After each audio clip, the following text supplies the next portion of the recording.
जय श्री राधे दोस्तों। आशा करती हूँ आप सब स्वस्थ होंगे और अच्छे होंगे। तो आइए सुनते हैं आज की कहानी। एक पहाड़ी गांव में श्यामू नाम का एक आदमी रहता था। एक बार की बात है जब उसके घर की छत टूट गई थी। अब उसके पास इतने पैसे नहीं थे जिससे कि वो उसे ठीक करवा पाता। उसने अपने घर की मरम्मत के लिए दूसरे गांव के एक व्यक्ति से कुछ रुपए उधार ले लिए। फिर उसने अपने घर की छत ठीक करवाई, लेकिन बहुत समय बीत चुका था और वो उसके पैसे वापस नहीं कर पाया। एक दिन वो व्यक्ति स्वयं श्यामू के पास आया और अपने पैसे मांगने लगा। तो श्यामू ने कहा कि मेरे पास तो आपको देने के लिए फूटी कौड़ी तक नहीं है। आप एक काम कीजिए, जब तक मैं आपके पैसों की व्यवस्था करता हूँ, आप मेरा ये कुत्ता लेकर जाइए। ये बहुत वफादार है। आप इसे 3 साल तक अपनी सेवा में रख लीजिए। तब तक मैं आपके पैसों की व्यवस्था कर लूँगा। उस आदमी की खूब खेती थी और बड़ा सा घर था। उसने सोचा कि ठीक है, जब तक ये पैसे नहीं देता, मैं इसे अपने घर की चौकीदारी के लिए ले जाता हूँ। और अब वो उस कुत्ते को लेकर अपने घर चला आया। कुत्ता अपनी वफादारी के लिए खूब मशहूर था। एक रात की बात है जब वो आदमी अपने किसी जरूरी काम से घर से बाहर चला गया। उसी रात उसके घर में चोर आए और कुत्ता खूब भौंका, लेकिन उसके घर का कोई भी सदस्य नहीं उठा।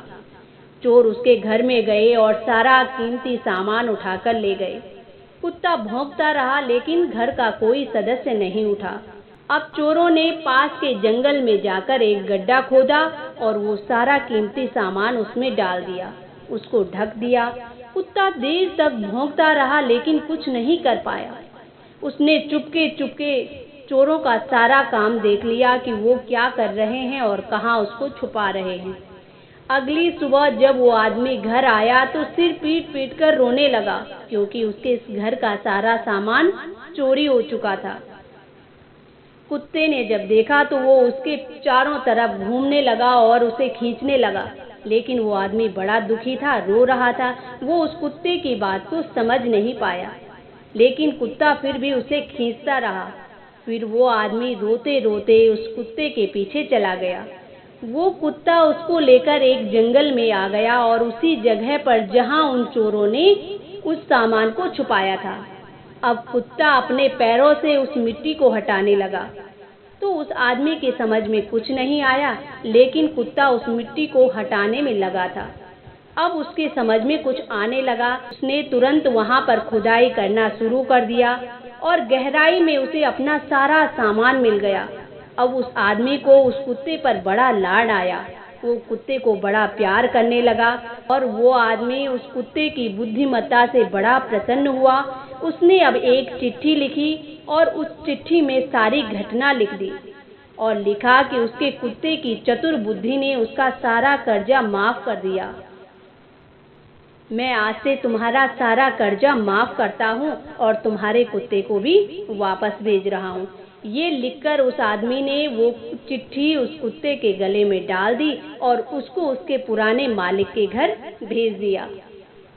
इधर श्यामू ने जब अपने घर से देखा कि कुत्ता घर वापस आ रहा है, तो उसे बड़ा गुस्सा आया कि उसे लगता है कि वो कुत्ता भागकर आया है, जिससे उसका वचन टूट गया और वो आदमी अब उससे बार बार पैसे मांगेगा। तो अब वो पैसे कैसे देगा? उसको गुस्सा आया और उसने अपने घर के पास से ही एक बड़ा सा पत्थर उठाया और उस कुत्ते के सर पर मार दिया। कुत्ता वहीं पर मर गया। आदमी अब उसके पास आया और उसने देखा कि खून से सनी हुई एक चिट्ठी थी। जब उसने वो चिट्ठी खोली और उस चिट्ठी में लिखी हुई सारी बातें पढ़ी तो उसको बड़ा दुख हुआ। वो रोने लगा और उसे ऐसा दुख हुआ कि मृत्यु तक वो उसके साथ ही रहा। जिसका वो अब कुछ नहीं कर सकता था, उसका पश्चाताप उसे हमेशा के लिए हो गया। तो दोस्तों, ये थी आज की कहानी। आशा करती हूँ आप सबको भी पसंद आएगी। इसी के साथ जय श्री राधे।